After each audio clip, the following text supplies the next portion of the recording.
A single, unexpected DNA report turned our perfect family life into an unimaginable nightmare.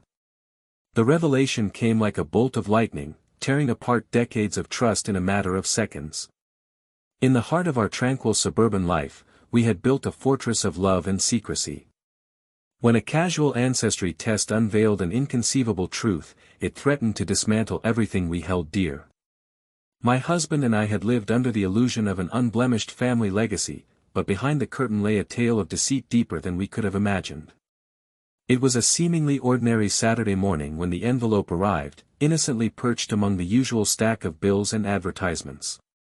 But this wasn't just any piece of mail, it was the result of a DNA test I had whimsically decided to order a month ago. As I tore open the envelope, the excitement quickly melded into confusion. My hands trembled as I scanned the results, disbelief growing with each line my eyes crawled over. I called my husband, Daniel, into the room. His face, normally a mask of calm and assurance, faltered as he read over my shoulder. Our perfect image was crumbling right before our eyes. "This can't be right, Sarah," he stammered, his voice a frail echo of his usual composed tone. "But it's right here, Daniel," I replied, my frustration mingling with fear. "There's no mistake. The results are clear." We spent hours poring over every line, hoping for a clerical error, a misplaced decimal.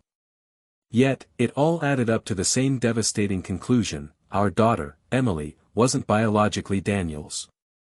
The air between us thickened with unspoken accusations and desperate justifications. "I would never." Daniel started, but the words hung, unfinished, because we both knew the truth. This was more than a misunderstanding, it was a betrayal buried deep within the fabric of our family history. We called our family together, intending to handle the situation delicately. "Let's just talk through it," I pleaded, trying to offer a semblance of control over the chaos. But when they gathered in our living room, the weight of the truth bore down on my chest. The room buzzed with nervous anticipation, everyone glancing around, sensing the looming dread about to unfold. Finally, amidst the tense silence, I revealed the truth. "The test," I began, hesitating as the room narrowed in on me, "it showed that Emily is not Daniel's biological child." The room froze, eyes wide in disbelief as the weight of our secrets lay bare. Emily's face drained of color, her hands clasped tightly as if holding onto something only she could see. Meanwhile, Daniel stood by, his silence a heavy presence, a reflection of the betrayal he felt but could not voice.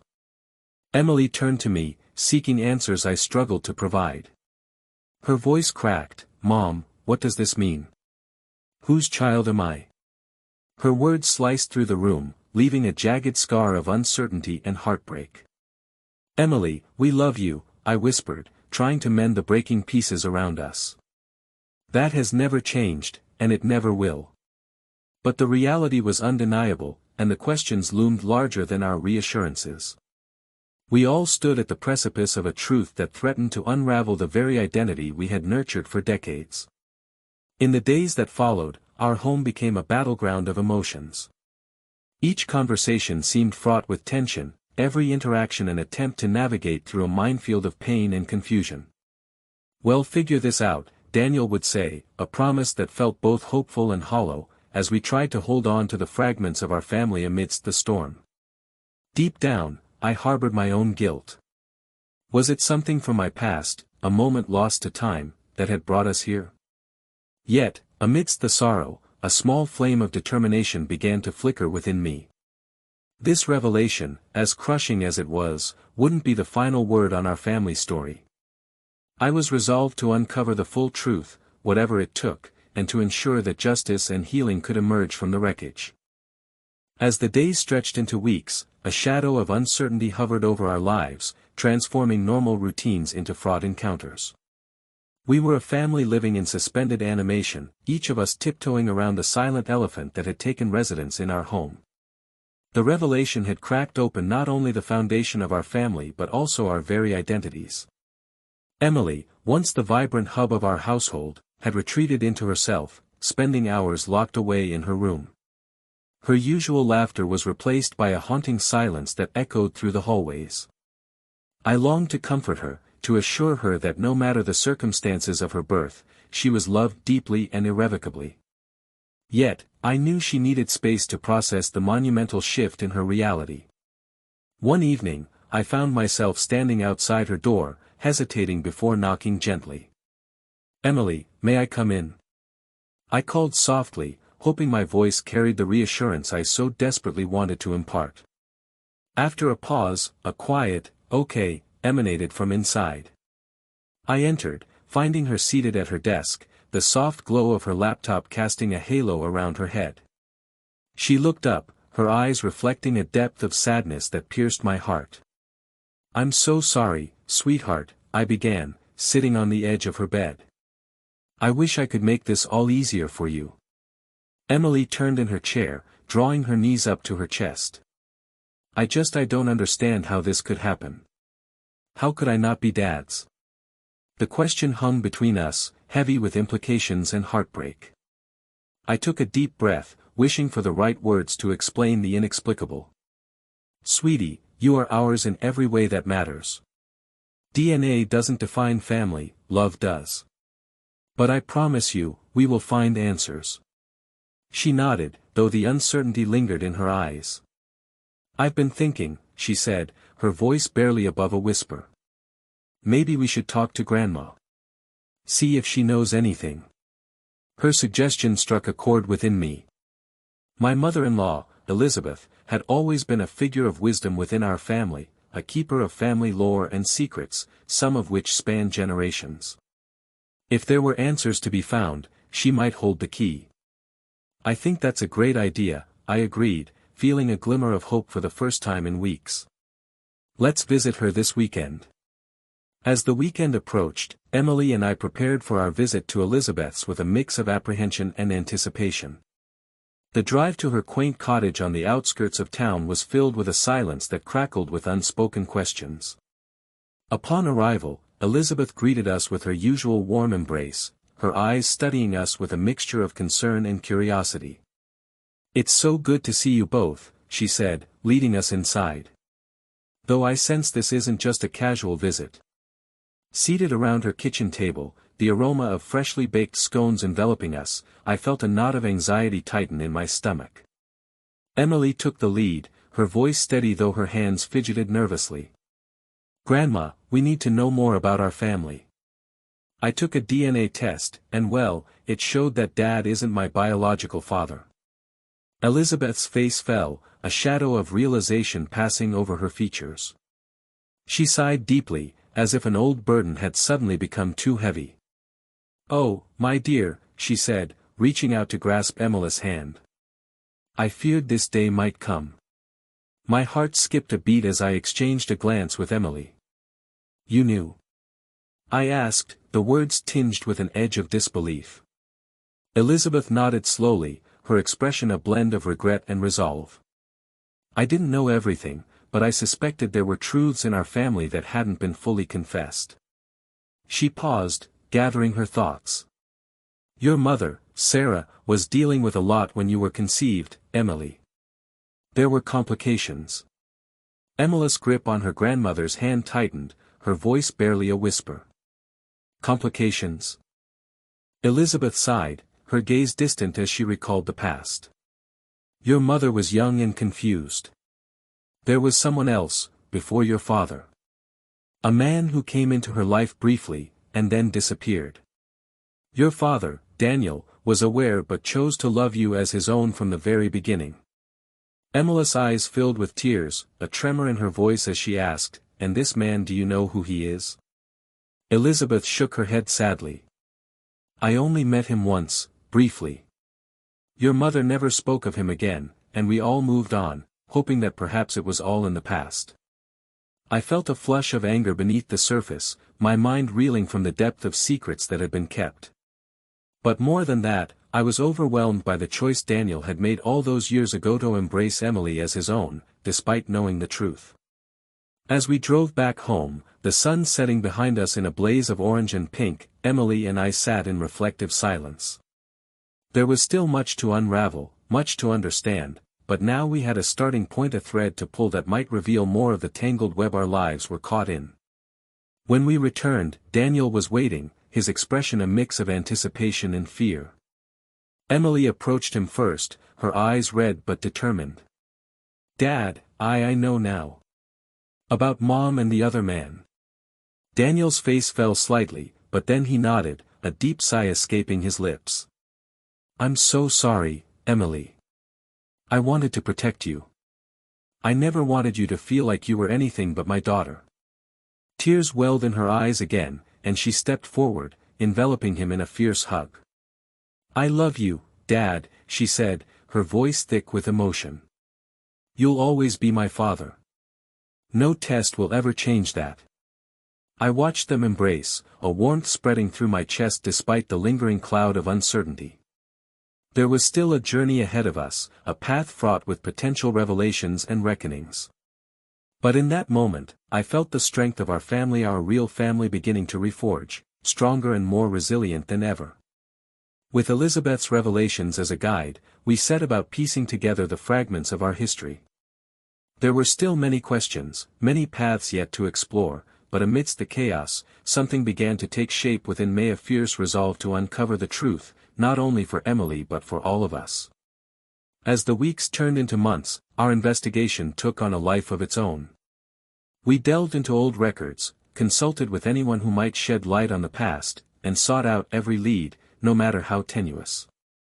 The truth, as it turned out, was buried deeper than we had anticipated, and each revelation brought with it another layer of complexity. But amidst the uncertainty, there was a growing sense of unity within our familiar shared mission to unravel the mysteries of our past and reclaim our narrative. Emily, with her newfound strength, became the driving force, her determination inspiring us all to push forward, no matter how daunting the task. Through it all, Daniel remained a steadfast pillar of support, his love for Emily unwavering in the face of the truths we uncovered. His choice to stand by us, to choose love over resentment, became a guiding light in our journey, a reminder that family is defined not by blood but by the bonds we forge and the choices we make. In the quiet moments, when the world seemed to still and the enormity of our task weighed heavily on my shoulders, I would find solace in the knowledge that we were on the right path. The secrets of our past were unwinding, one revelation at a time, and though the road ahead was long and winding, we were traveling it together with love as our compass and truth as our destination. And so, with renewed resolve, we pressed on, determined to uncover the full story, whatever it may be, and to finally find peace in the knowledge of who we really were. As the search unfolded, my days became consumed with tracking leads through libraries, online archives, and any dusty records I could find. Our small town held more secrets than I had anticipated, each discovery bringing us closer to the mysterious figure from Emily's pasta ghost who had inadvertently woven himself into the fabric of our family. Every step forward felt like peeling back the layers of a tightly wound story, where the truth lay hidden beneath years of silence and unresolved histories. Emily had taken the revelations in stride, with a maturity that belied her years. Her strength astounded me, and it became evident that our journey had sparked a growth in her, our resolve to find the man whose legacy she carried in her veins. "I need to know where I come from, Mom," she insisted one afternoon, her eyes ablaze with determination. Her voice was steady, but the vulnerability was palpable. "I want to understand who he was, and why he left." Her words resonated with me deeply. The search was no longer just about uncovering a forgotten past, it was about fulfilling a need for identity, a completion of self. And so, with her resolve sparking my own, I dug deeper. One evening, as the sun dipped below the horizon, casting long shadows across our backyard, Daniel approached me with an expression of both worry and hope. "Sarah, I've been thinking," he began, his tone careful as if navigating a delicate balance. "Maybe it's time we get some professional help. A private investigator could do much more than we can." I considered his suggestion, weighing the potential benefits against the fear of what we might uncover. But deep down, I knew he was right. This was bigger than what we could handle alone. "It's worth a shot," I agreed finally, nodding. "We need someone who can see what we can't, who can connect dots we might miss." With that decision, We engaged the services of a private investigator, a woman named Claire, renowned for her tenacity and skill in uncovering long-buried truths. From our first meeting, she exuded confidence and understanding, traits that immediately put us at ease. "I'll do my best to find out more about this man," she assured us, her voice firm with conviction. "Whatever it takes." Weeks passed, filled with anticipation and nervous energy as Claire pursued every lead. Each update, though small, felt monumental, a name that matched, a location that fit the timeline, a description that rang familiar. With each fragment of information, a picture began to emerge: a man named Michael who had lived briefly in our town, known to few but not forgotten. It was a rainy afternoon when Claire called us with news that sent a thrill of nerves down my spine. "I found something significant," she began, her voice carrying a hint of excitement. "A relative and uncle, it seems, still lives in the area. He might hold the answers you're looking for." The revelation was like a lifeline, a beacon shining through fog. Emily's face lit up with a hope I hadn't seen in months, her eyes wide with the prospect of closure. "We have to meet him," she insisted, her voice trembling slightly with the weight of possibilities. "He might know things about my father, about our family." And so, a meeting was arranged, a chance to connect the dots, to bridge the gap between the past and the present. As we prepared, a flutter of anticipation mingled with fear coiled in my stomach. What would we learn? Who was this man we sought, and what stories could he tell? The day of the meeting arrived, heavy with the promise of revelations and the anxiety of unknown truths. We drove to a quaint little house nestled in the outskirts of the town, the kind of place that seemed to exist outside of time. As we pulled up, I noticed the well-tended garden, a testament to the care and love put into the home. We were greeted at the door by a kindly man in his 60s, his eyes crinkling at the corners in a way that spoke of a life filled with both joy and sorrow. "You must be Emily," he said gently, his gaze settling on her with a warmth that immediately put us at ease. "I'm Robert, Michael's brother." Inside, over cups of tea and the comforting aroma of baking bread, Robert began to weave the tale of his brother Michael. "He was a wanderer, always searching for something more," Robert reminisced, a fond smile tugging at his lips. "But he loved deeply when he did love, and I know he cared about your mother." Emily leaned in, her eyes drinking in every word. "Do you know why he left?" she asked softly, the question carrying all the weight of years spent wondering. Robert sighed, a shadow passing over his features. "He left because he thought it was best. Michael got caught up in something he couldn't control, something that made him a danger to himself and those he cared about. It broke his heart to leave, but he thought he was protecting you."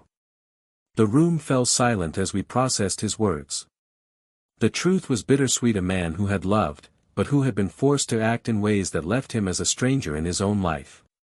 Yet, amidst the sadness, there was an understanding that resonated with Emily. She turned to me, her eyes glistening with unshed tears. "He did love us," she murmured, the realization settling profoundly within her. "He was just lost." In the following hours, Robert shared more about their family stories of laughter and loss, of hope and regret. It was a mosaic of memories that painted a picture of a man who was flawed but loving, someone who had struggled against his demons but cared deeply for those he left behind. As we left, Emily seemed lighter, as though the pieces of her identity had finally begun to align. There was still much to understand, still questions that lingered in the shadows, but she had found a measure of peace in knowing her father had not abandoned her lightly. He had been a man shaped by circumstances, trying his best within the confines of his world. In the days that followed, I watched as Emily blossomed with a renewed sense of self. Our journey had been painful and tumultuous, but it had also brought us closer, strengthening the bonds that defined us. Daniel remained a steadfast presence, his love as unfaltering as ever, reminding us that the essence of family lay not in shared blood but in shared experiences and unconditional support. The search had not ended, for we were still unraveling the full scope of Michael's life and his impact on ours. Yet, amidst the uncertainty, there was a newfound Clarissa recognition of the strength and unity within our family, a shared journey of discovery and healing. We were rewriting our story, together, with each revelation and every heart-to-heart conversation. Piece by piece, we were forging a legacy of love and understanding, and in that, we found the courage to face whatever truths the future might unveil. As the fog of uncertainty began to lift, there was a sense of resolution taking root within our family. We had spent so long unraveling the past, and with each revelation, the present seemed to come into sharper focus. Emily, buoyed by the knowledge of her father's love even if from afar, had found peace. But there was still one thing left to do: meet Michael, the man who had, unknowingly, set us on this path of discovery. It was a revelation from Robert that turned our focus. While Michael had passed away years earlier in a small town in another state, his final wishes had been to reach out to his daughter. Robert had kept a letter that Michael had written for Emily, not knowing if she'd ever see it. Now, with trembling hands, Robert entrusted it to us. As we sat together at home, Emily held the letter with a mix of trepidation and hope. "Do you want me to read it with you?" I asked gently, placing a reassuring hand on her shoulder. She nodded, swallowing hard as she unfolded the aged paper. We read together, the words echoing like a voice from the past, bridging the gap between a father and the daughter he never knew but always loved. "Dearest Emily," it began, the handwriting a careful scrawl. "If you are reading this, it means that life has taken you on a journey to discover where you come from. I wish I could have been there to guide you, to watch you grow. But circumstances kept me away, not for lack of love, but because I wanted you to be safe." Emily paused, her voice catching in her throat. Tears slipped down her cheeks, but she continued, finding strength in the acknowledgement of her father's intentions. "I hope you have grown up surrounded by love, with people who cherish you for the incredible person you are. Know that I thought of you often, with joy and hope for the life you would lead. I wanted so much to be a part of it, but my presence would have brought more harm than joy." We paused, the room silent except for the soft sound of her breathing. Emily wiped her tears and went on. "There is a legacy I hope to pass on to you, not of blood, but of spirit. I come from a family of dreamers and fighters, people who loved deeply and lived fully. I hope you carry that with you too. My life was scattered, but my heart was always full when I thought of you. I love you, Emily. More than words can say." As the final words of his letter hung in the air, Emily released a shuddering breath, the weight of years lifting from her shoulders. She folded the letter carefully, holding it to her chest. "He did love me," she murmured, a soft smile breaking through the tears. "I can feel it." The knowledge had finally closed a chapter filled with questions, and for Emily, it opened a new one anchored in a sense of belonging and history. Despite the distance and the years, her father's spirit lived on within her, and in the family bonds we continued to forge. In the following weeks, we found ourselves frequently visiting Robert, who embodied the remaining tangible connection to Michael's life. He shared more stories, each one adding color and depth to the portrait of Michael we were assembling from shared memories and heartfelt anecdotes. Emily became fascinated by her paternal lineage, finding joy in little mannerisms she possessed, which mirrored the family she had only begun to know. The journey had bonded us all, uniting us through shared trials, and teaching us what it truly meant to be a family. Daniel, for his part, welcomed this newfound acknowledgement of Emily's heritage with open arms, supporting her exploration and embracing the fullness of her identity. One evening after a family meal, Emily asked Daniel, "Dad, will you help me learn about the rest of our family? I want to know more about your side, our history." Daniel beamed at her, pride and gratitude shining in his smile. "Of course. I'd be honored to share our stories with you, Emily. You're an intricate part of all that we are." As we delved into more stories, genealogies, and family legends, we found ourselves richer for the experience, each tale weaving threads that bound us closer, strengthening the tapestry of our lives.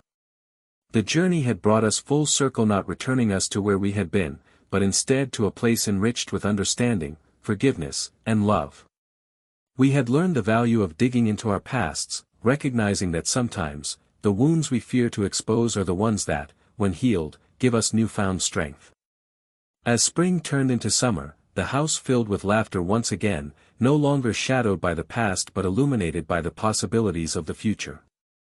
Emily, grown from the experience, carried with her the knowledge of both her father's legacies, Michael's quiet love and Daniel's unwavering support, a testament to the complexities and profound depths of love that can exist within a family. One evening, as the golden sunset spilled through the kitchen window, casting warm hues across the room, Emily stood up and made her own toast. "To family," she declared, her voice steady and full of emotion. "For now, for always, and wherever our stories may lead." We raised our glasses, clinking them together in solidarity, knowing that regardless of the origins of our stories, we were a family bound by choice and love, a testament to resilience, the beauty of discovery, and the joy of embracing every chapter of our intertwined lives. The journey was complete, but our story, ever evolving, was just beginning, a tapestry of shared histories and new beginnings, forever colored by the truths we had uncovered and the love that had always been at the heart of our family.